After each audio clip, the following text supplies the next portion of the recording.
Hi friends, இதனால தான் நீங்கள் சில்லி சிக்கன் சாப்பிடக்கூடாதுன்னு சொல்கிறாங்க. ஸ்ரீவர்ஷன் இந்த ஸ்கூல் படிக்கிற பையனுக்கு ஸ்ட்ரீட் ஃபுட்னால் ரொம்ப பிடிக்கும்.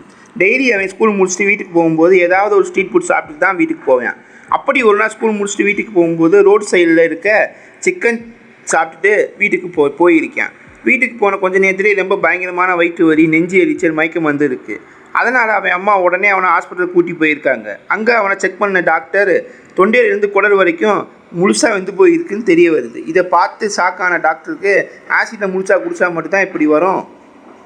உங்கள் பையன் லாஸ்ட்டாக 24 ஹவர்ஸாக என்ன சாப்பிட கொடுத்தீங்கன்னு கேட்குறாரு. ஸ்ரீவர்ஷனும் மார்னிங் ஆஃப்டர்நூன் அம்மா கொடுத்த லஞ்ச் பாக்ஸ் தான் சாப்பிட்டேன், ஈவினிங் வரும்போது சிக்கன் சாப்பிட்டு வந்தேன்னு சொல்கிறேன்.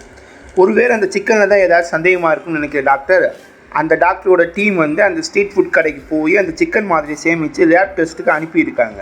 லேப் டெஸ்ட்டை பார்த்த டாக்டருக்கு மிகவும் ஷாக்கு. லேப் டெஸ்ட் ரிசல்ட்டின் படி அந்த சிக்கனில் ஹை கான்சன்ட்ரேஷன் ஆஃப் ஃபார்மலின் கலந்துருக்கு. இந்த ஃபார்மலின் அப்படின்னா ஒரு பொருள் ரொம்ப வருஷம் கெட்டு போகாமல் இருக்கிறதுக்கு யூஸ் பண்ண கொடுக்குற பொருள் தான் இந்த பொருள். இந்த ஃபார்மலினை ஒரு பொருள் மேலே யூஸ் பண்ணாங்கன்னா ரொம்ப நாளைக்கு கெட்டு போகாமல் இருக்கும். ஆனால் அதை சாப்பிட்டவங்களுக்கு பயங்கரமான சைட் எஃபெக்ட் கொடுக்கும். சிக்கனை மொத்தமாக வாங்கி அன்னன்னைக்கு தேவைக்கு கொஞ்சம் கொஞ்சமாக யூஸ் பண்ணுறதுனால அது மொத்தமாக கெட்டு போகாமல் இருக்க ஹை கான்சன்ட்ரேஷனாக ஃபார்மலின் கலந்துருக்காங்க.